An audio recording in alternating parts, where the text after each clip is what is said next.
Let's see how we get this recording. All right.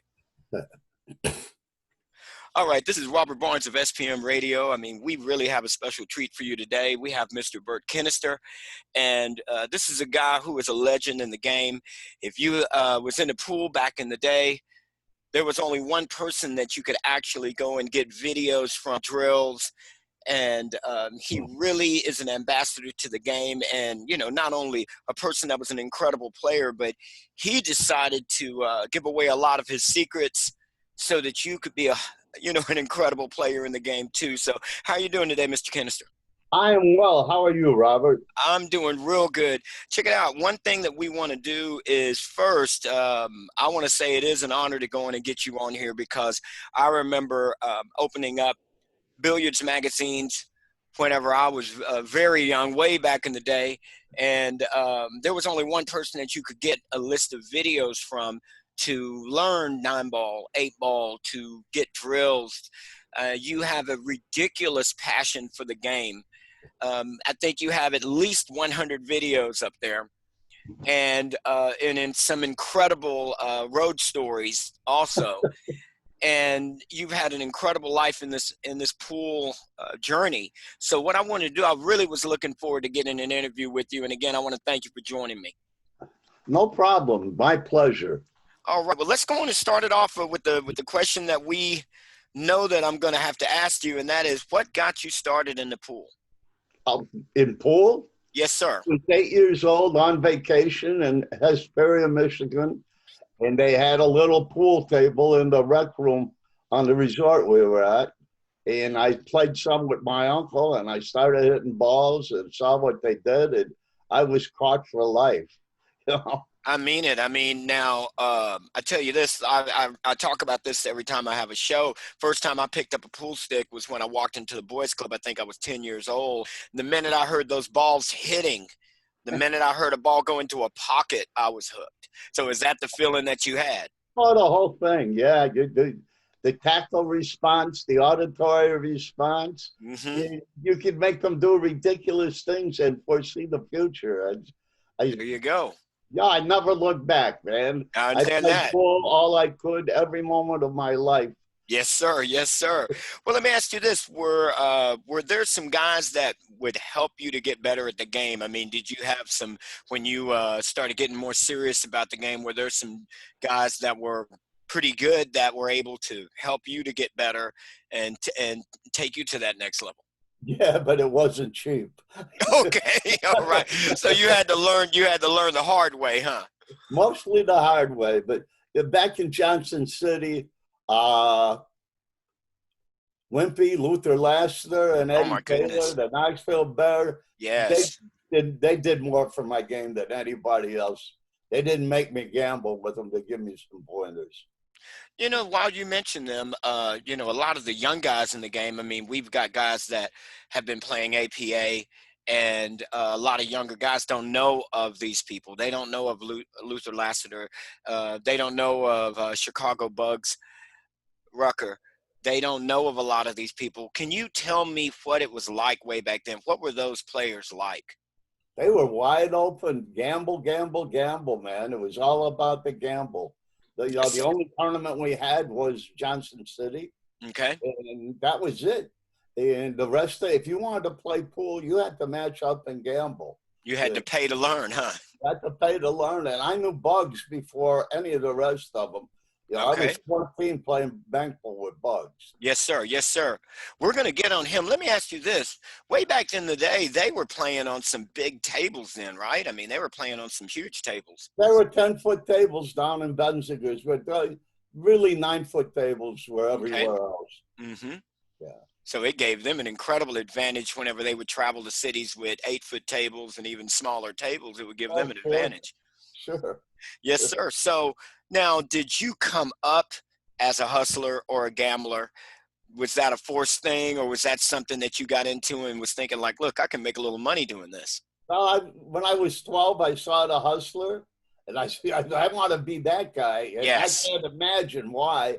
Oh, he's got women murdering themselves in the bathroom, gangsters running their life. Mm-hmm. I want to be that guy, because then that's the first I saw you could make money with this, and then I was really hooked. So Yes, sir. Yes, sir. Now, I mean, now we talk about making money. I mean, when it comes down to it, if you don't mind, now I don't want you to incriminate yourself, but how much money were they doing? I mean, when you first started, what was the gambling like then? What was the money value like then? And compared to late 80s or the 70s or something like that? $5 was the minimum bet on anything. If Mm, you go into a bar, now nobody bet fat meets greasy. So that's what I'm saying. yeah, it's completely changed. But there were $10,000 matches. Wow. Yeah. Now it gets to the point to where later down the line, like you said, you saw the hustler, you got hooked. More people started getting into pool and started getting a lot more serious about pool. Were there a lot of pool halls all around in the area then? Did they all grow? Did the sport grow? The sport was growing. After the hustler, the pool rooms opened all over the place. Mm. So there were a lot of pool rooms, and every pool room had its champion. And you know, you go into a pool room, you don't let them see any speed, and you sort of work your way up to the best guy in the room. Yes, And sir. everybody that you go through to get to him, you take all their money, and so they're mad at you, and they want to Mhm. back the champion when he comes up, Yep. and they get it all. Yes, sir. Yes, sir. I mean, it had to be an adrenaline rush. I mean, it gets to the point to where a lot of times, and that's the one thing that really blew my mind when I hear people talk about the hustling days and the gambling days. It actually did get just like the movies. I mean, people actually going into pool halls and being in there for more than 20 hours. Oh You yeah, know, I played 96 hours one time with you know, David Webb. He was from Maywood, Illinois, and I was at Stardust Bowl in Hammond, Indiana. That was a crossroads of the nation for mhm. pool. 30 pool rooms, open 24 hours a day, Wow. and all the gambling, all the gambling. Come from the south side of Chicago, come down from Detroit, wherever the gamblers were going, they moved through there. Yes, And sir. Yes, sir. at 11 o'clock every evening, all the black players came from the city. Mhm. And, I can tell you pound for pound, the black players are smarter and better than the white players. And I learned a ton from the black players. Now, Actually, I've was learned this the bank most from pool or John one pocket Paxson. or what? Was From this what? bank pool, one pocket, nine ball, or what were you talking about on this? A bank full in one pocket with black players, most of them, and nine ball, the white guys played. Okay, okay. But I You know learned what? how to play bank full in one pocket playing some of the best players in the world. Yes, sir. Yes, sir. Tough guys, lockdown, outthink you. I read I think Freddie the Beard's book about banking, and he told a story about Bugs Rucker that was just incredible. I think, and I'm sorry about not remembering who Bugs was playing because I know he played Buddy Hall, but he also played another guy, and he was playing him in one pocket, and that guy needed one ball, and I think Bugs needed five, and he banked all five. And in the book, it shows how hard those banks were. He banked all five balls into one pocket. And I'm not talking about one rail. So No, one of them was one rail, one was a three rail bank, one was a two rail bank. I mean, what type of a guy was Bugs Rucker? I mean, because if you go into most pool halls, you talk to an APA player, I'm willing to put $100 on it. They don't even remember or know who Bugs Rucker was. I know. They don't know who any good players are.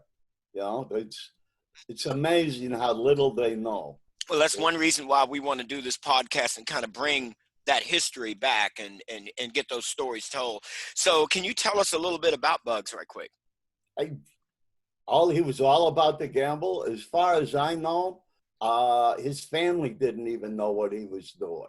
Hmm. They just know he left and he came back with money.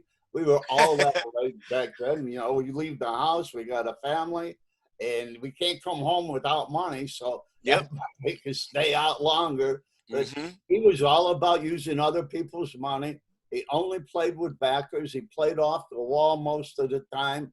He bet all he can, and he come into the room and he's Bugs. Yes. Leonard Rucker. And Yes. get the action, once the action's starting to roll, and they bet real money back then. Yes, sir. There was more money to bet then than there is now, and now the money's worthless. Yes, sir. Yes, sir. It's a pretend thing. The money's not real anymore. So he would have backers wherever he went. Somebody wanted to back him, and privately, he's told me, you treat backers like you do the doormat in front of your house. Well, let me ask you about another guy, Mr. Eddie Taylor. I mean, did you ever get a chance to meet him and play with him? Sure, yeah. He helped me a lot. So I've heard some incredible things about him when it comes to banks, when it comes to one pocket also.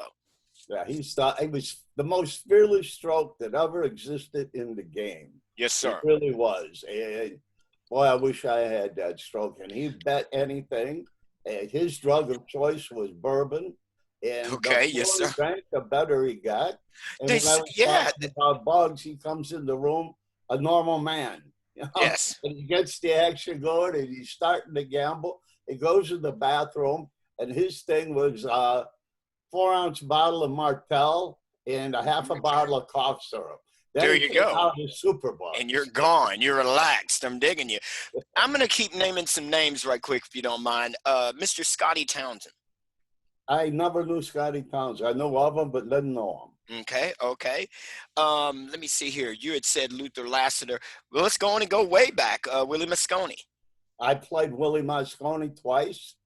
I played him when I was 18 years old or something. And I saw him in the bathroom in Kansas City at the trade show. The last time the trade show was in Kansas City. And we're next to each other in the urinal. And he looked over at me and he says, "You're that kid that run 87 on me."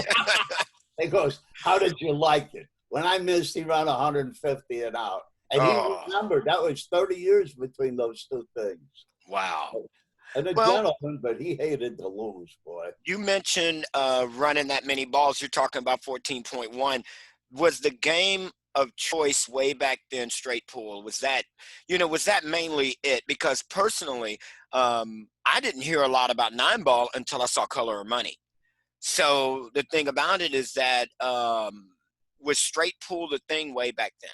It was. Straight pool was the only game you could play. That's the only game I played for the first 7-8 years that I played with the white people. Mm-hmm. The black people are all about one pocket and bank pool. Yes, sir. Yes, sir. There are, I can't tell you how many people that played super one pocket and bank pool. They've really enlarged my life. Yes, sir. Yes, sir. Now, straight pool, when I'm talking to people, they say straight pool helps you in every game. It does. If you can run 100 balls, you're going to play every game good. Yes, sir. Yes, sir. And that's one thing about it. I mean, again, when I first started, I think, even up into the late 80s, the only thing that I remember a lot of people playing was 8-ball. Then later down the line, I quit playing pool for 24 years. I come back and it was about APA. So people were playing 8-ball. They were playing 9-ball.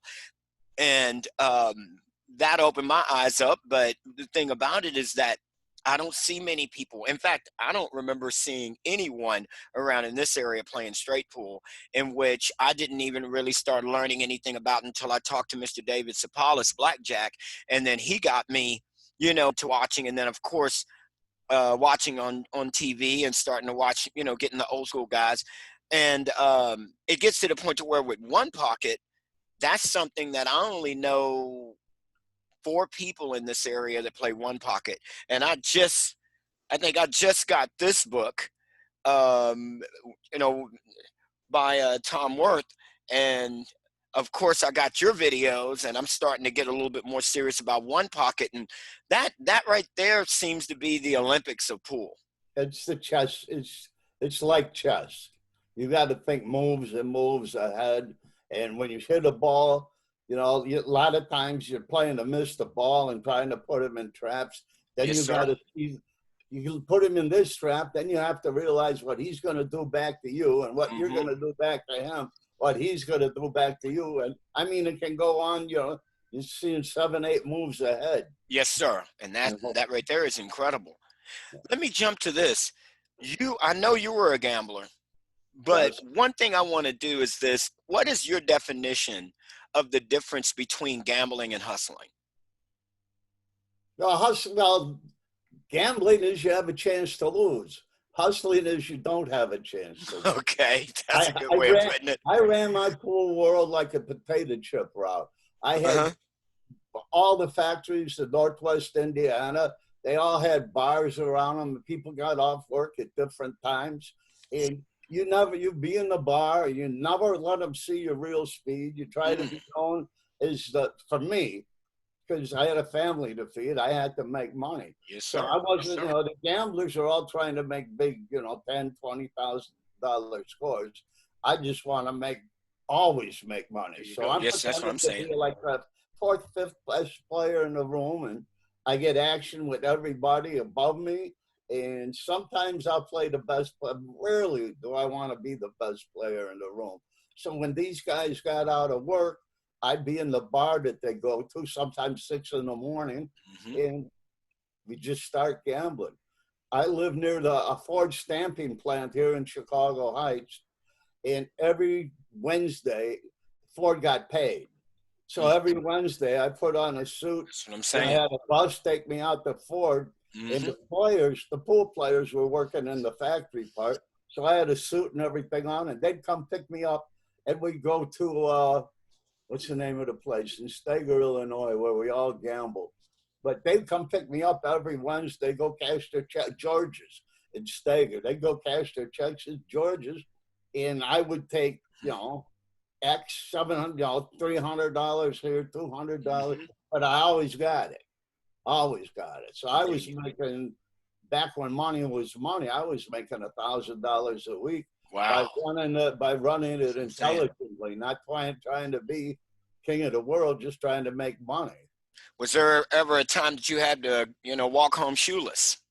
Well, not shoeless. I mean, because was there ever I've a been, time, I I've mean, been where somebody got shoplifting. you? I mean, was there ever a time where somebody kind of got you? Because I remember, and believe me, we weren't gambling in those with that type of money, but I remember playing a friend named Sean, and I was working at HEB at the time, and I don't know, he was a good player, and on a day that I had a bad day, he knew how to get in my head, and he beat me so many times, and it was just double or nothing, double or nothing, double or nothing, to the point to where I was completely out of money. And I told him, I said, I'm a man of my word. I said, I get paid tomorrow. You meet me here, and I'm going to give you the money, and I'll give you all the money I owe you. And when he showed up, I told him, I said, really, I said, when he showed up, I said, I got your money, but if you play me one more game, I'll buy you a pair of Air Jordans. Way back in the day. And he back then, Air Jordans was a lot of money when you were a little kid, when you're a teenager. So he told me yes, and I beat him that game, and we were even. And we gave each other a handshake and a hug. But what I'm saying, was there ever a time to where you pretty much just lost everything and had to go home and regroup? Well, I couldn't go home having lost everything. Okay, I'm digging you. I had to regroup on the street, but sure, I've got busted. I've Hmm. got busted. Were there ever a couple of times to where people didn't pay you? Oh yeah, are you kidding? If I had the list of that, it would go from here to Texas. Well, how did y'all learn back in the day to deal with that? Because again, we're trying to not only educate me, but we're trying to educate people that don't know. You've heard of stake horses, strong arms. I mean, tell me all about that. I mean, how did y'all make sure you got the money when you earned it? Well, you put it up. Both players put it up. They find some neutral guy they both trust, and they let him hold the money for the last game. Yes, sir. And everybody had, it was courtesy to let somebody play one on the ass. You don't know when they're broke. Playing Okay. on the ass means you've got no money Okay. and you're gambling. So it's your ass if you lose. Yeah, there you go. There you But go. it was a courtesy. Yes. Everybody got something, one on the ass. The only time that's not good is when it's their first game and they don't have any money. I understand that. Now, I have heard this. I've heard from people that when there is a bigger amount of money, and I'm talking about big money, 5,000, 10,000 and up, there has been less violence with big money than when people were betting $2 or $3 or $5, and you Absolutely. find out that people are shot over a couple of bucks. Yeah, that's true. I've been shot over a couple of bucks. Yeah, I'm digging you. Okay, well, I got one more story for you, and I want to ask you if I did the bad move or the good move. This is why I ended up quitting pool for years. Um, we didn't, I was not the greatest player, but back in the day, a lot of us weren't as good as people are now, not even close. But we would gamble and we would do our thing, and I was at Clicks, and this might have been 88, 89, maybe somewhere around there. And I was betting with this guy and his friends, and it started out at $1 and it just went double or nothing until it got into a lot of money. And this was maybe I would lose a couple of games on purpose, win some money, and just go back and forth with him. And then it got to the point to where I think we started playing at 3 o'clock, and then by the time by the time all of this was over, it had to have been midnight. And I had won a good amount of money, and him and his friend said, "Hey, look, you don't need to pay that little old dude. Why don't we just leave?" So because I knew when I beat him, when I really got him good, he almost broke his stick. So he and the guys went to the restroom, and then I told my girl, I said, "Do me a favor," my ex-girlfriend. I said, "Do me a favor, get in the car and go home, because this dude's gonna give me my money. Because I came in here with 20, and it was, it wasn't payday, but I had 20. I was willing to lose 20, and I had doubled my money and doubled my money and doubled my money." And when he came out, I let him know. I said, "Dude, you're gonna pay me, man." I said, "I don't care what happens between me and all of you guys." So in the end, what happened? He said, "I'm gonna pay you, but we need to go outside." So then I'm thinking like, well, okay, well, whatever, man. So when we walked outside, he said, "Well, we need to walk over there. Now it's dark. We need to walk over there by my car." So I'm like going, and I'm looking at his guys, and I'm waiting for these dudes to jump me. So I'm like, hey, screw it, man. Let's do it. So I walk by the car. He goes to the trunk. So now I'm starting to really know, like, okay, here we go. I'm fixing to, if this dude pulls out something, I'm punching somebody, and then I'm going to have to run in between some cars. He opens up the trunk, and there's like a duffel bag looking thing in the car. He unzips the duffel bag, so I'm waiting to get shot. And he pulls out, and this dude pays me $300 in ones and fives. So didn't know this guy was one of the smaller drug dealers in the area, and all of his friends that was with him worked for him. And then I got the money. He gave me a pal. I start walking back to Clicks. Luckily for me, I had looked, and in the windows, everybody was lined up in case somebody started that were going to go run outside for me. And I appreciate these guys that were going to do that for me. And I walked back, and when I opened up that door and closed it, then I started breathing again, because I was expecting to get shot in the back. And I recounted the money, put it in my pocket, called my girl to come back up there, and said, "I quit pool." And that's because I was thinking even this little bit amount of money was not worth getting shot. Now, the weird thing is, about 3 months later, I'm in the Richland Mall, and I run into this guy again. And I'm expect him and all his friends. They were like, "There he is right there." And so I walk up, and there was no way to avoid the dude. What are you going to do? So basically, right as I walked up, I heard the guy went, "Cobra." And I turned around and looked at him. He said, "Get on over here." And I came over there. He put his hand out, shook my hand, gave me a hug. And he says, "Man, it took me a while to make that money back, man. You play pool pretty good." And I let him know. I let him know at that moment, "Bro, I quit." So I quit pool for 24 years, and then I got back into it about 6 years ago, and I've been hooked more than ever. Me and that guy, I've seen him from time to time for 20 years after that, off and on, and he always greeted me with a handshake and a hug. And but like I had said, it's scary to possibly lose your life over a game. Well, what you said before about gamblers betting lots of money, and there's no, gamblers never want to get hurt. If you're doing this all the time, that comes some with the territory, but you never do anything that'll get yourself hurt. And if you're dealing with another gambler, they don't want to get hurt either. I'm digging you. The I'm digging you. roosters circle a lot, but most of the time they don't come together. There you go. I'm digging You know, you. when I first went to Florida, I was a teenager still. That's a funny story. I'd have bought a '59 Buick Electra 225 convertible. Oh, big car. They didn't have little ones then. Anyway, I'm driving to Florida with another guy whose father sold me the car. And it was big snow in Tennessee, and you know, all the way from Memphis to Chattanooga, it's snowing and snowing and snowing. So we got 8 inches of snow on top of the car. And anyway, when we cleared Chattanooga, about another 100 miles, it was like 80 degrees outside. Oh. So I could put down the top of the convertible. I didn't know. I'd never had a convertible, and there was probably a ton of snow on the top. There you go. It dried, and then the dashboard erupts in flames. That's right. We burned the car down. We got it fixed enough to drive it. I'm at Baker's Billiards Academy. This is when pool was a dime a rack. And there was a rack band, racking the balls for 10 cents a piece. And I beat God, he looked like he was 7 feet tall and ended. You know, at the end, he owed me $700, $800. And he says, listen, just follow me and we'll go get the money. So now I'm pretty scared.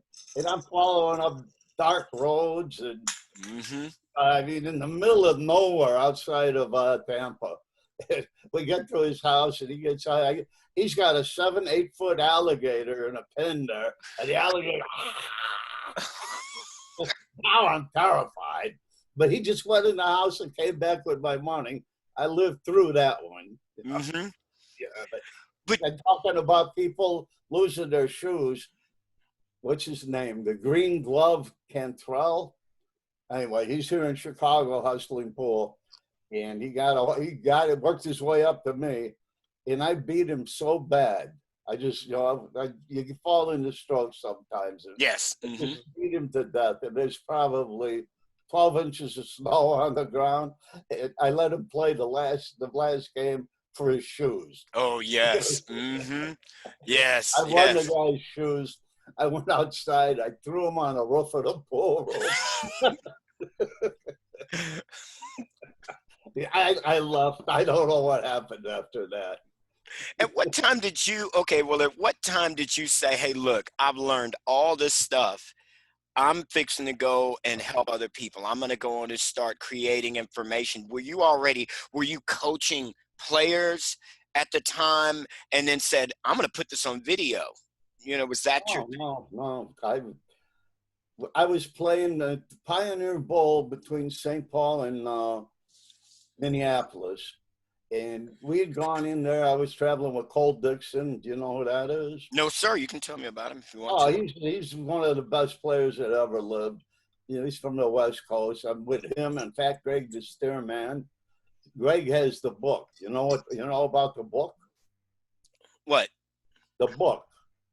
Somebody is holding the book. You know what that is? No, sir. Talk to me. Okay. The book is somebody that keeps addresses and phone numbers of everybody that loses money playing pool all over the country. Wow. So Greg take us one place to another. And actually, we ended up in Duluth, Minnesota, and there's a bar across the street from the pool room that's upstairs. And we went in there, and Cole's playing some guy, and he jacked up behind he pushed out behind the ball. They gave him the shots playing 6-ball on a snooker table. Okay. He jumped the ball in front of him and made a 2-ball combination on the 6th to win that game. We looked, Greg noticed it first. There's guys looking at the billiard that was up at the desk. Greg goes running down the stairs. These guys are coming for us. I got to be somebody. Anyway, we go rolling and tumbling down the stairs. Greg's sitting outside with the the car doors open and we got out of there. Yes, But our sir. next stop was I'm this saying. bowling alley. And we beat every living human in the bowl. I mean, never lost a game. It was go cold thing. So we won. We had people lined up around the room, you know, and Greg was taking care of the money. And if we point at him, you know, if you move, you're off. Means you can't bet anymore. So we won over $40,000. Oh my goodness. So See, that's money. yeah, That's money when money was money. You know, $5 bills worth of 50 now. There you go. That's what I'm talking about. That's what I'm talking about. Well, I mean, when it came down to it, I might as well go on and ask, what do you feel is the most that you won at one time? $12,000. That's a lot. You could buy a couple of Buick Electrics with that, couldn't you? Yeah, you know, a new Cadillac was $5,000. Oh yes, yes. So after a while, you said that you wanted to go on and start. You basically started making videos, or again, you said that you were not coaching players, but you just one day said, "I'm going to make videos to help people." Were you doing a book or anything like that, or were there any other instructors then? Because I I've know. written a bad book, not bad in the sense that I did it with a mechanical typewriter, and I hadn't finished my education at that point in time. But going back to the Pioneer Bowl, after we left there, and man, we made a run for it. I came back about 6 weeks later, trying to get in on that action all by myself. And two guys grabbed me, threw me up against the counter. They broke my middle finger all the way. I mean, almost took it off. And the guy at the desk called the police, and the police come. Turns out the two guys that had me were also cops. Oh gosh! Now they're in the back seat of a squad car. They took all my money, a couple of $1,000. They beat me half to death. I was so scared, man. I'm digging you. I didn't see a doctor till I got back to Chicago. That's what I'm talking about. Anyway, when I got to the doctor, it had been so long. When they operated on my finger, I mean, it's never going to move again. But then something called a sympathetic dystrophy, which anyway, the whole right side of my body was paralyzed and in brutal pain when I came out of that. And I was paralyzed 12, 15 years. And when I started to move again, by that time I'd finished college, I'd finished a PhD. You know, that's what I did when I was crippled. And by the time I came out of that and I'm starting to move again, I wanted to play pool. So I bought all the pool instruction on the market to see if anything would bring me up to speed. Yes. And it was all so bad. And I was at the University of Chicago. I said, I can do that. So I got the guys in audiovisual to sneak out the equipment on the weekend. Oh, okay. That's cool. That's how I started making it, because everything out there was so bad. I've heard that. I've heard about that. Yes, sir. Yes, sir.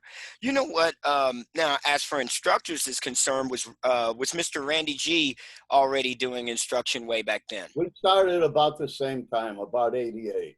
Yeah. Okay. See, that was many. Well, let's say we're talking 87, 88, right around then, you know, the Color of Money is coming out. Now, what happened with pool then? I mean, did it just explode even bigger? Oh, yeah. It got same effect as The Hustler. Everybody wanted to be Tom Cruise. And that's coincidentally, by accident, that's when I started the business. And my initial customers were gamblers. Yes. They want to learn how to get the money, and I was trying to help them learn how to get the money. And Randy, well, he ran the pool leagues in Texas. He's trying to train people to get into the pool league, and I'm trying to train them to figure out how to get the money. But it was really close to almost the same week. Yes, that's cool. That's cool. You know what? Let me go into, I know I'm all over the place on this, but when I really got hungry for it was when I saw the beer commercial with Steve Mizerack. Did you ever get a chance to meet or play or anything with him? Sure. I knew Mizerack pretty good. We're traveling across the country. I'm with Preacher. Do you know who that is? I've heard of him, but tell me. He's a great gentleman of pool. And they call him the preacher because he won't stop talking about pool. Plays Mm-hmm. all games good. Up at Chris's in Chicago, but it's still there. You know, there might be 40 tables there, 10-footers, billiard tables, everything. And one day he goes in there, he ran 180 balls. He had a perfect game of snooker, and he ran 18 three-cushion billiards one day. Goodness. He could play real well. And we're at some kind of tournament in Maine, and we passed this little hole in the wall. And preacher says, pull in here, man. They've got the best breakfast there is. And how do you know that? He says, see that car over there? That's Mizerack's 12-cylinder Mercedes. Ooh, We wow. went in Okay. there, and man, we ate breakfast with him. And, you know, I'd met him before, but never played with him. He's, you know, just 10 ultimate straight pool player. He's a great player. Mm-hmm. He's in there. He had more food in front of him than any human being I'd ever seen. You know, like a pound of bacon and 10 sausages and waffles all up here. And he's going at him like a complete workman, like it's his job, man. There you go. There was sparks flying off the silverware. And we talked, you know, we just talked. No, we didn't talk about pool, you know. He got lucky with that commercial and made enough money to keep going. But he was a really smart man. He was college educated. He was an 8th grade teacher. Mm-hmm. A good man. You know? That's good. That's good. Good man, you know? Who were some of the unknown? Now, look, I've been mentioning Scotty, Eddie Taylor, you know, who were some of the unknown? Because from what you're saying with gambling and hustling, a lot of those guys might not have wanted to be 100% known so that they can keep making money. Who to you were some of the guys that we would consider unknown players that were really just unreal, incredible pool players? Have you ever heard of Artie Bogendorf? No, sir. He stayed in Benzinger's basement and he played $3 one pocket on the 10-foot tables. Back then, bankers and things used to come in. And he won playing $3 one pocket. And he'd play any amount of money on the 10-foot table with anybody. But he won Benzinger's. He won enough money to buy Benzinger's doing that. Wow. All that time, I mean, as far as I know, there was never a better one pocket player than him. Super smart, good guy. And he was always betting baseball. He was losing all the money he won betting baseball. And now, so he goes to Las Vegas, and now he's the guy that makes the line for baseball. Okay. And then, you know, down in Benziger, same thing. Canadian pizza guy that put 3 folding chairs together by the water cool, so he had the room with the pool. And here comes Rumpy, and you know Rumpy was. Yes. Mm-hmm. He comes in to gamble, and somebody woke Pete up. He got up off of the 3, really sleeping on 3 folding chairs. That's where he lived. Wow. He got up and he just beat Rumpy to death. And Rumpy's been the stroke of his whole life. And he just annihilated him. So Canadian Pete, you know, Peaches. Freddie was down there all the time. And I went down there with a guy named Bob Rosenberg. Okay. And Freddie gave him a lot of weight, and they're betting a lot of money. So the game went on for 3 days, you know, in the back room of Benzinger's. And Freddie's losing. So I Peaches and what's the other guy's name? His other backer, his best friends, Peaches and Reno. They're second story, man. So they're going, when Freddie empties out, they're going out robbing more money to keep him pumped up to keep playing. There you this go. Goes on for 3 days or so. You'd have to understand the scale of Benzinger's. It's like 2 football fields long and maybe 1 football field wide, full of pool tables. Anyway, Freddie leaves the tournament room, goes all the way back to the farthest pool table, He looks like he's about 2 inches tall at that distance.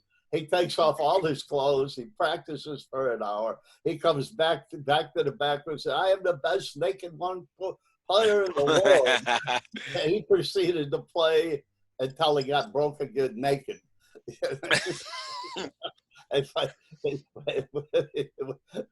But and that's when he quit. He quit. You told a story once, and I don't know if you're going to remember, about a guy that you beat him out of some money, but you had to you had to get in a car and go with him to a convenience store. Do you remember that? Yeah. Can you tell that story again, please?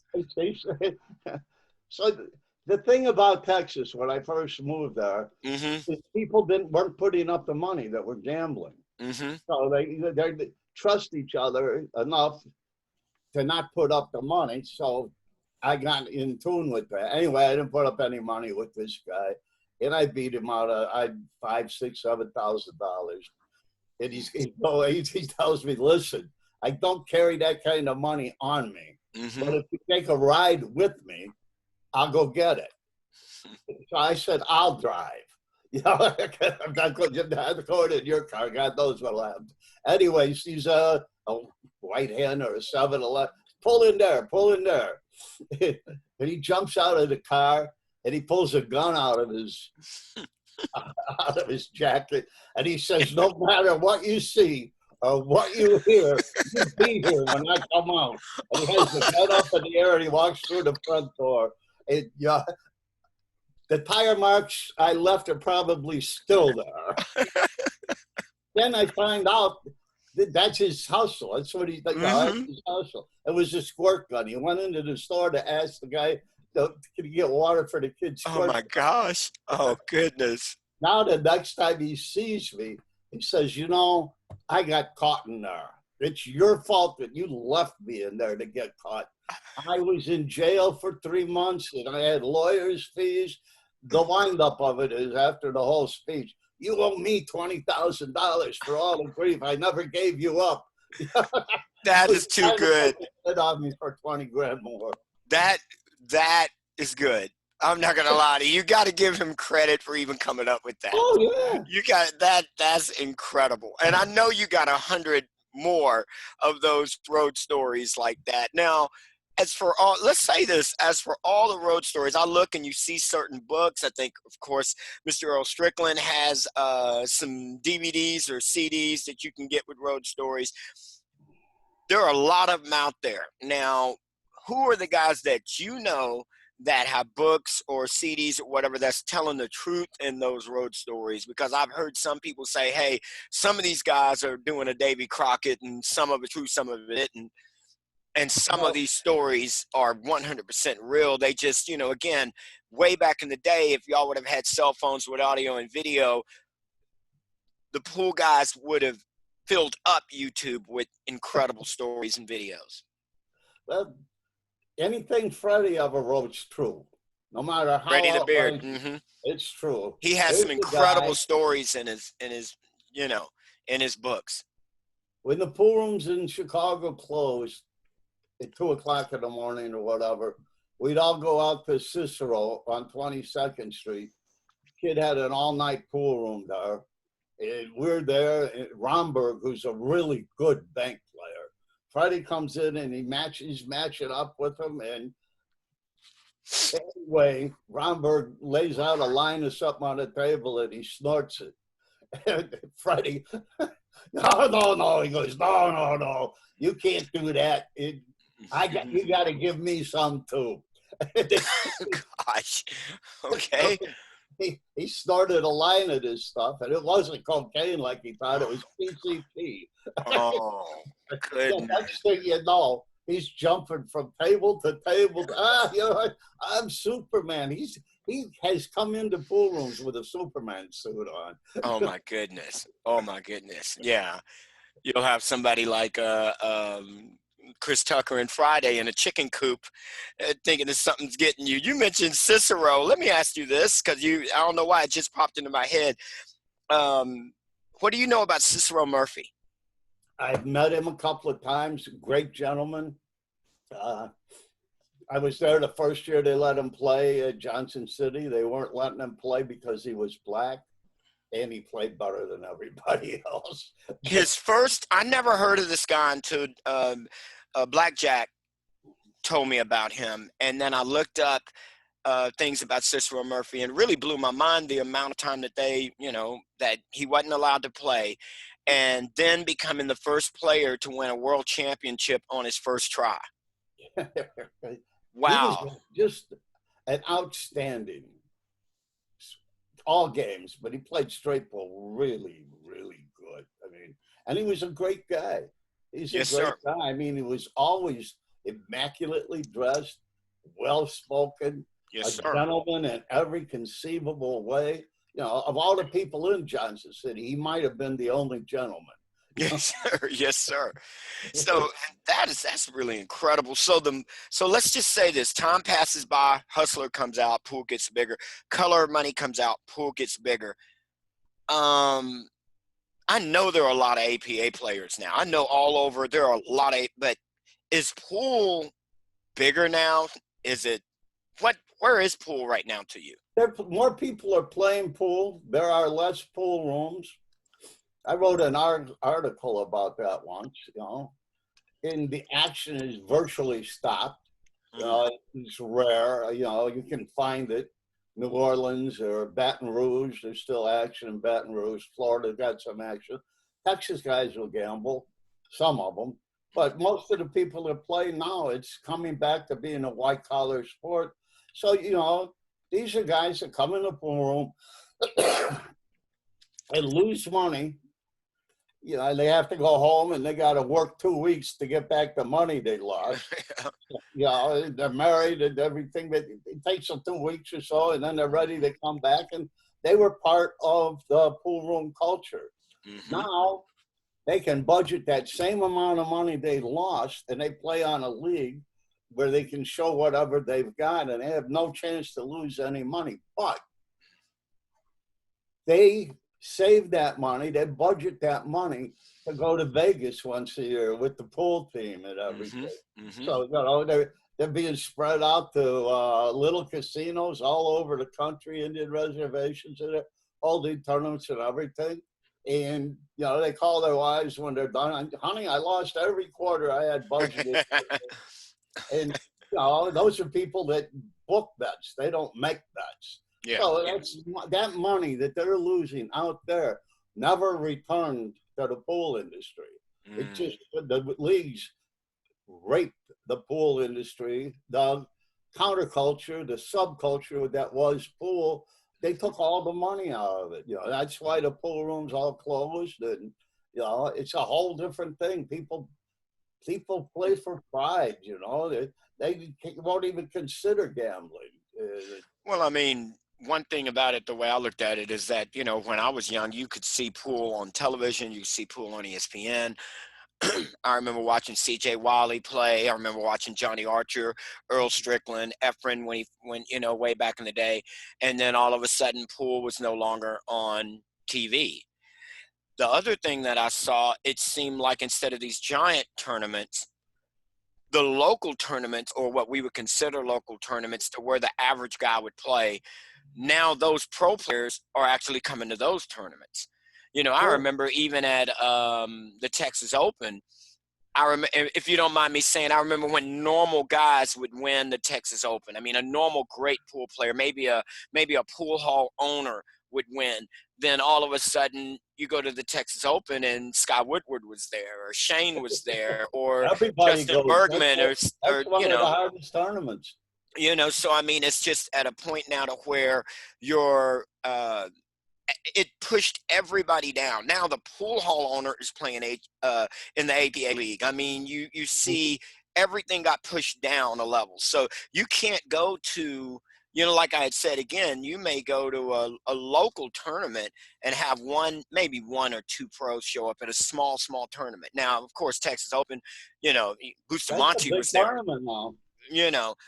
And there's a guy, Brian Parks.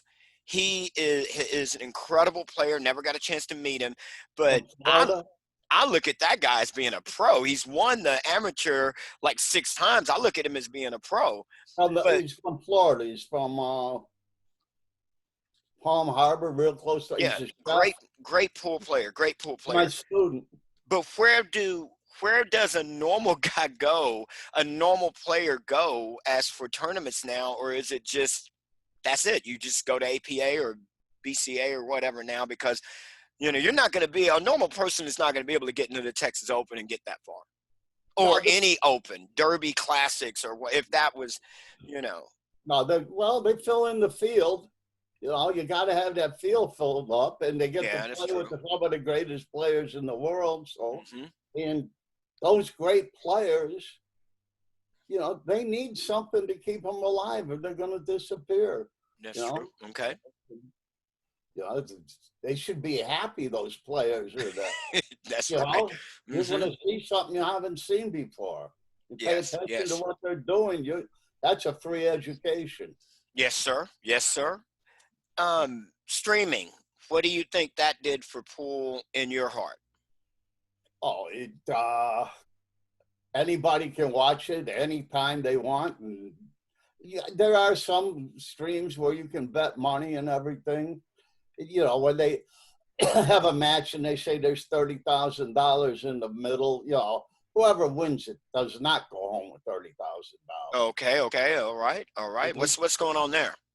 Well, somebody's taking a book. It used to be Middleditch, out of Detroit, but somebody, if you can bet on it with a phone call, they're making the book up. So, depending, you know, I don't know this for sure, but I've been privy to enough dumps that the match is probably going to go the way that makes them the most money. So it depends who's got the most bet on them, and this, you know, it's entertainment. You know, most of it's entertainment. But, you know, some of it's the real thing. You know, but you know, pool players are fighting for their very lives, man. Well, the one thing that I'm saying this, I do Taekwondo, and I teach Taekwondo. I go around and coach people in Olympic style Taekwondo, the stuff they do in the Olympics every 4 years. And for example, in Puerto Rico and other countries, if you took 3rd place, 4th place, maybe even 2nd place, there are guys that have, and I'm not talking about winning gold, I'm talking about getting silver, getting bronze. That their country built them a stadium. Oh, I know. gave them coaches, gave them money that's coming in, you know, into for the whole team. And I'm thinking, I think Iran, they get up to $1 million worth of Taekwondo funding if those guys place. Why in the world, if somebody is trained, they say years ago, they said Shane trains 8 hours a day. A lot of players that train 6 to 8 hours a day. If you're going to train for something 6 to 8 hours a day, how are you not making in the 100,000 to 1 million scale? Because in golf, if you placed 40th, 10th, 16th, 20th, you're rich. You know. And that's this is not an easy game. I mean, this is a very, very hard game, and I do not understand why there isn't a lot more money in something that's so difficult. Well, the promoters want the money, and the money doesn't trickle back down into the players, into the good players. The best chance those good players have to make money is to gamble with the winners of these little tournaments if they can. But they have to do whatever they have to do. Yes, sir. Yes, sir. Because they have to make some money. And the higher up on the scale you go, maybe the less money you make. At least in Europe. I mean, in America. In Europe, it's not like that. You know? Okay. My best student, Neil Spine. I was going to mention him. He comes back. I see him. I haven't seen him in a couple of. No, I saw him 2 years ago, and the Dutch government funds him. Wow. as long as he stays at a certain, at a level, he wins enough. Yep. But he's 100% funded. It's beautiful. It's beautiful. He came over here for years and years and years, and the government paid his way. That's Same something thing else.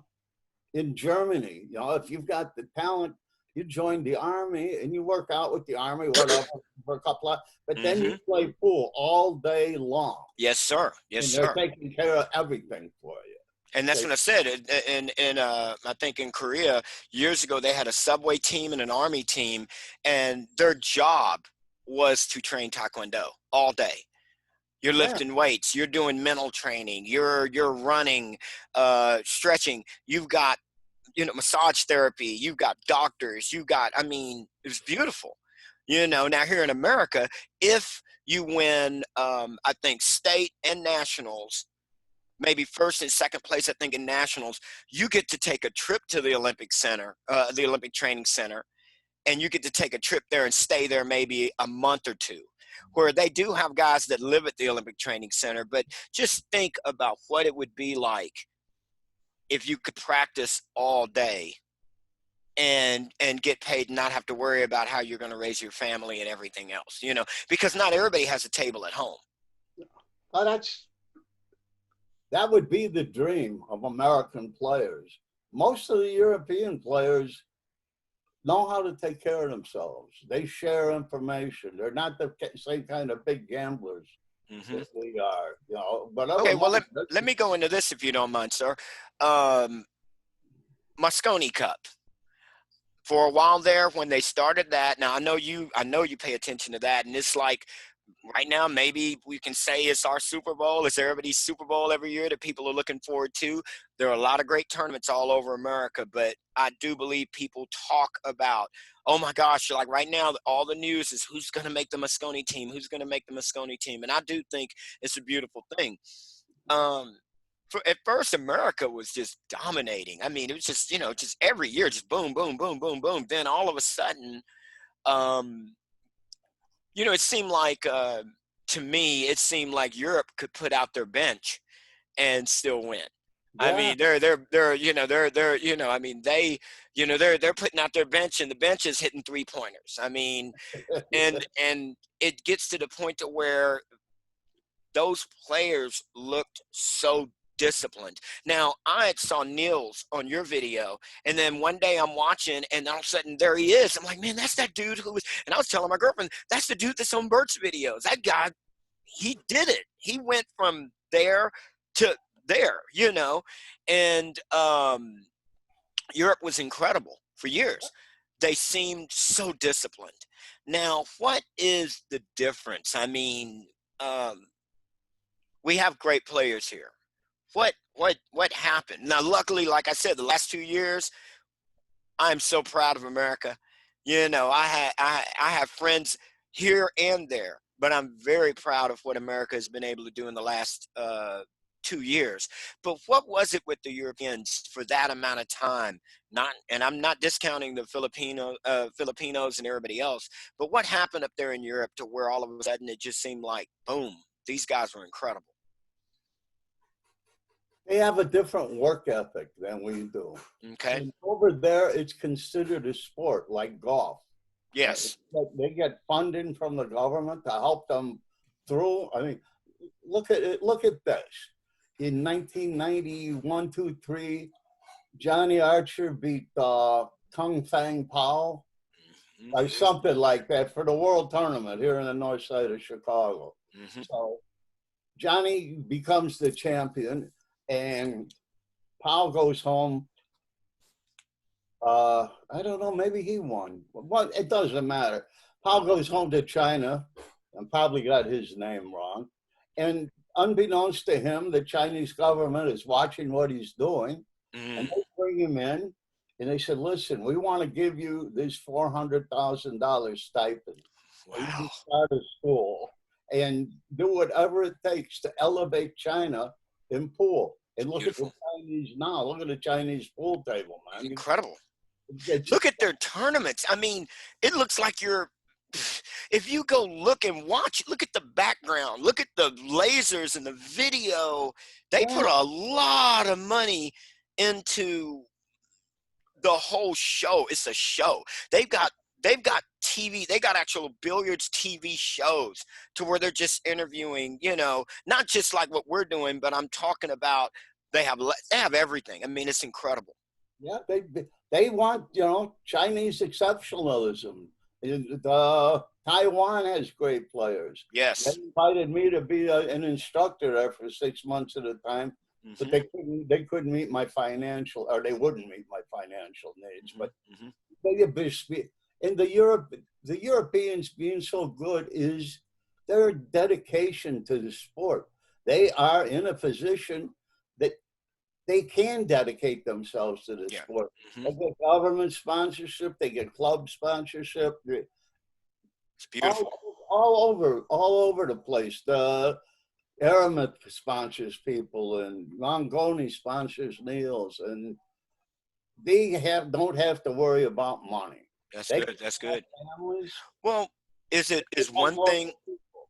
But is to finish my other story, yes, sir.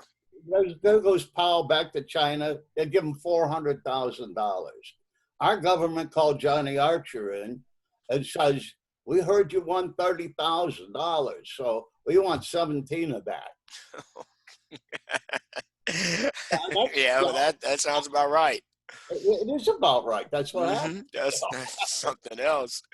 I was wondering if it's a fact that you have countries that are so close together. For example, in other words, for us to go somewhere and play somebody in another country, we have to get on a plane. We have to go far away, spend a lot of money. But, a lot of people here don't understand that all of that's connected. I mean, you can go from here to there and go into a whole other country on a subway sometimes, I mean, you can, Train. over there, I mean, it's almost like us traveling from, me, tell the truth, I don't even want to drive from Waco to El Paso. That's like 10, 12 hours. You know what I mean? I mean, I don't even want to do that. So, but what I'm saying, 4 hours away, sometimes 6 hours away, 10 hours away, you're in a whole other country speaking another language when you're there. And Yeah. that is an advantage. You can be, I mean, how much a pride is it? I mean, I would love to be the best player in Texas, but I would really love to say I'm the best player in America. So you could be in your area and work on being the best or being a representation of that area, and then you could drive 7 hours and be in another country and play against somebody from their country. They can hold many international tournaments, and the weird thing, a lot of the players in China and other countries, they go there. Yeah. Yeah. Yeah. So you're in international competition constantly. I had said this once about Taekwondo. I had said, no matter how good or bad you are, if you really want to get good, why not just go fight in the US Open? Why not go fight in everybody's open you can? Because yes, for the first few years, you're going to be getting beat down. But by being around those high-level competitors and hanging out with those high-level competitors, you're going to start learning what they're doing. That's right. And I think that's my way of looking at it. Everybody else says, well, if I can't beat the person down the street, I'm never going to beat them. But the thing is, I'm saying if you get on out there now, you may get a hold of a coach or get the education on that level that might take you up on a level you never thought you were going to be able to get to. One thing I want to get to also is this.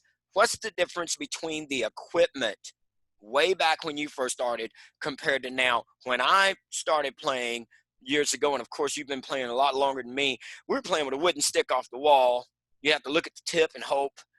Yeah. And the tables were always nice, balls were always nice, and you'd play back and forth, miscue, go through whatever you're going to go through. You had to run over and get powder off of this little block, you know what I mean, and all like that.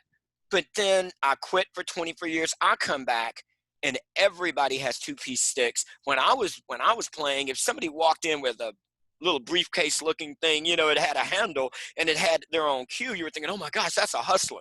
Don't play them. Now everybody got their own cues. Now people are talking about a million different type of tips.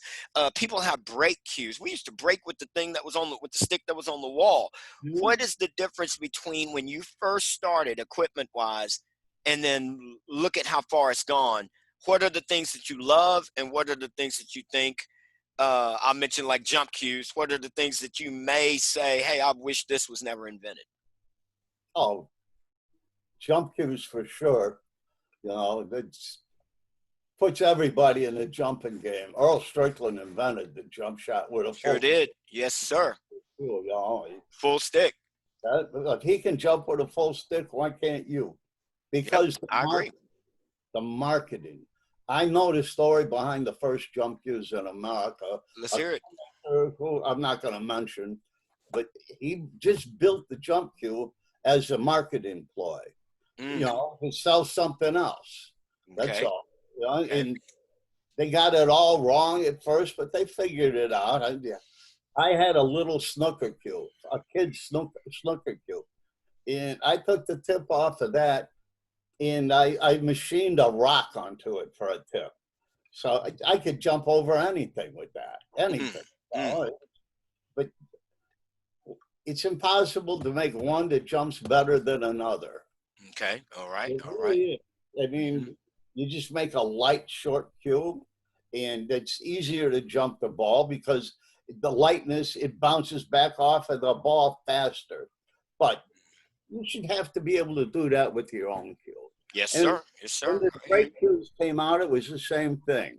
You know, it was just another thing for people to sell. It wasn't something that came out of the pool community. It was something that one cue maker made, and you know, it's still not clear. You know, Siegel plays with a 17-ounce cue, and other guys, you know, 19, 20, different ounces. So it's not clear, you know. But both of them, the jump cue and the break cue, were invented by cue makers. They Okay. were All right. they were not responding to a need in the pool community. Okay. They were creating the need in the pool community. When I was growing up, they would just laugh at both of those things. We Okay. broke balls with our own cue because it's the cue we like most, and that's the most important, you know, shot in pool is the break shot. Yes, And sir. I tell you, because I know that all these people you see playing with composite shafts and you know, in the community at large are being paid to play with those. If they had their Okay. own choices, they, you know, they have to take money wherever it comes. If they had their own choices, they wouldn't play with those things. See, I mean, I thought whenever when I got back into this, I thought when you had a custom cue made for yourself, maybe it's because when I was young, we had some, you know, I had a lot of tailored clothes when I was young. So basically, I thought with me being 5'5" and about 135 pounds, I thought I would go to a cue maker and stretch my arms out or stand up and he'd measure me, or, you know, and that basically for me being a shorter guy and not being like 6'4", 6'5", he would make a special cue for my height for me. I don't personally care about how pretty it is. I don't need Willie Moscone's ashes in the butt of my cue to where I've spent $10,000 on a cue that's got diamonds in it. I just want something that's great. I want something that's perfect to play with. So the thing about it is that most cue makers aren't necessarily making, or maybe you know, maybe you know better than me. Is that something that was just a fantasy of mine, that there are cue makers that they make a cue for your body? Did that ever exist, or was it always about pretty? That's a fancy. You know what's, they have to hit good, but they're not smart enough to know how to make a cue. Okay, all right, all right. They're not pool players. Most of them are not real good pool players. You know, Mm-hmm. and that's a fantasy, kid. Yes, You know, sir. Yes, sir. Well, that's what I thought, you know, because people would always say you're going to get a custom made pool cue for yourself, and that's what you want to do. So I'm thinking that means that this guy is custom making me something that I need. Now, low deflection shafts, when did all of that come out, and what was your view of that? the composite shafts, Mm-hmm. you know, they last forever. You know, they don't scratch, but for the money they're getting, there's probably $11 worth of material into that, and I don't know for sure, but I'd say no more than an hour labor. Mm, You mm, know, they're getting $800 for the shaft. It's mm-hmm. just marketing. It's Okay. people wanting to sell. You know, now that the pool world's changed and it's a little bit white collar with all the leagues, it's moving back in a white collar direction. They have an audience that will buy any kind of crap, Yeah. just like a golfer. Well, You know, I tell the truth. I mean, even in APA, I knew guys that every time they lost a match, they would buy a new cue so they could play better. You know, so I mean that was like every week. I mean, I knew guys that did that, and the same thing with tips. and the cue makers love them. No, the cue makers are making good money off of that. There's one thing that I want to also say that you said on a video that I love, because I went to a place that did this, and I look, respect everybody. This is just me talking. You had mentioned about having a table at home to practice with instead of using it as furniture. Yeah. I love that. I love that. I've gone over people's houses that have pool tables that they never play. Yeah. It's in a room by itself, or in a room that where when you walk through the living, just very, very nice homes. You walk through the living room and you'll look to the right usually, and there's a beautiful, expensive pool table there. And it's basically a showpiece. I might as well ask, what does that make you feel like when somebody says, I've got a $25,000 pool table over there and they don't play? I have a student. I had a student a long time ago. He's probably dead now, but he was one of the 10 richest people on earth. And yeah, I'm going to be better than Earl Strickland in a year. Mm-hmm. You know, I'm a Marine. I'm a billionaire. You know, in a year. I know that's unrealistic. You know, I told Bruce that's, you know, honest. It's not, oh, yeah, I've done this, I've done that anyway. Mm-hmm. He had an extension. He had a room built onto his home in Dedham, Massachusetts, for the pool table, and he ordered the room's got secret passageways and God. marble floor. Mm-hmm. He wanted to have a library feel, so he bought books by the pound. Wow. All the shelves, and he had a table made in California that Mm-hmm. it came in a pedestal in the front and went out to 4 charging lions. Wow. I had told him, just get a pro, you'll get a pro. You don't need all of that. Anyway, it finally gets shipped to him. When you hit a ball in the left-hand corner pocket, it jumps straight up in the air and out onto the floor about 12 inches away. So now he's got to send it back to California from Boston and get that work done. I said, just put in a gold crown. You can buy a used gold crown for $1,500, you know? Just put. So the windup is, after a year, he was not playing like Earl Strickland. Yep. Hear you there. Yeah, he quit pool, and he turned that whole room into an artist studio. Because then he was going to become a Hudson Valley style painter, you know, like Paul Samples or something. Richard Pollock. Yeah. You know, so look, I mean, it just gets to the point to where years and years later, you are a legend in this, and your videos are online. You have so many drills. What in the world got you into? Was there just drills that you already saw that you thought, okay, I'm going to start with this and work my way out? What made you even think, what got you into saying, look, everybody's a pretty good player, but this is what might take you to that next level? Or was it just do this to get rid of some of your flaws? If you do them correctly, they will take, you know, half of the pro players that are out there playing now, the young guys, have my videos. You know, some of them will tell you the truth, you know. I talked to Thorsten Holman on his birthday, and he says, you know, what a big influence you've been on me. And all of those were things I had done to make myself better, to keep my brain working, all the different components.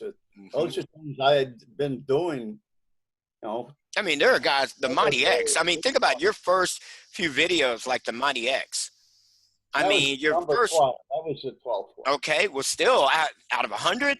I mean, that was a long, long time ago. Oh, People are sure. still talking about that. I don't think, and this is one reason why I wanted to interview you, because like my grandmother used to say, give me my flowers while I live. That's right. And I think that, I don't know if it's just men, we want to be macho, but you need to know how much we love you and appreciate what you've done for us, because a lot of people, what happens as you begin to learn, you're using all these tools to learn, whether it be your videos, private instruction, whether it be something from YouTube, on and on and on. But the thing is, once you get better at the game, sometimes we forget, well, I wouldn't even got to this point if it wasn't for those videos way back then. Yeah, yeah. So even though a lot of people might not outright say it, you gotta sometimes dig that out and go, hey, look, have you ever heard of Bert Kennister? Yeah, man, I have his videos. Well, you need to let him, say thank you. I think I said, with rap music right now, I remember hip hop when it was just breakdancing and it was small, and to get a hip hop record you had to go way in the back of the record studio, and it was this little bitty section the size of a flat screen TV with all the rap do. And I used to sit back in the early 80s and go, one day this is going to fill the whole wall, and people laughed. So that, but my view is that all of these rappers that are making all these millions of dollars need to pay homage to the early rappers. And I think that a lot of these guys, if they used your videos, it's not like you're asking for $1 million. I think that we, at least in this podcast, and everybody that I've talked to that have appreciated you, or just want to let you know right now, you're well loved and well valued. And no matter how much money comes your way or recognition comes your way, there's millions of people out there that's playing the game that they owe that ball going into the pocket to you. That's true. So A lot of American champions. The stipulation before they take private lessons is I never tell anyone that they take lessons. That's about right. That's about right. Well, look, this is part one of hopefully many interviews that we can do. I mean, I know you have a lot more road stories that I would love to hear. I know there's a lot more that we'd like to ask about drills and videos and getting into some of the finer points about billiards and pool, because first I wanted to talk about you and your history. Then what I'd like to do is we may take one pocket and talk about it. Talk about one pocket players, maybe mention Grady Matthews and a lot of guys like that we can mention, Scott Frost and a lot of good guys. Then turn around and maybe talk a little bit more about 9-ball, talk a little bit more about 8-ball. But I'd love to go and have many more interviews with you in the future. And like I said, one last time, I want to thank you for what you put in. I got my certificate to be able to teach from you, and I got it right here on the wall from a couple of years ago. And I plan on hopefully starting a little course over at MCC or one of the colleges nearby. And but like I said, I hope you many more years in the game. I hope you get way more recognition, and we are looking forward to getting this podcast out so more people can hear. Well, thank you, man. Videos.bertkennister.com. There you go. It's $35 a month for 24/7 access to 100 videos. There you go. And it's a whole lot. I can't make it cheaper unless I pay for it. That's what I'm talking about. That's what I'm talking about. I'm hearing you. All right. Well, thank you so much. This is Robert Barnes of SPM Radio. I mean, we had this great interview. This is a history lesson.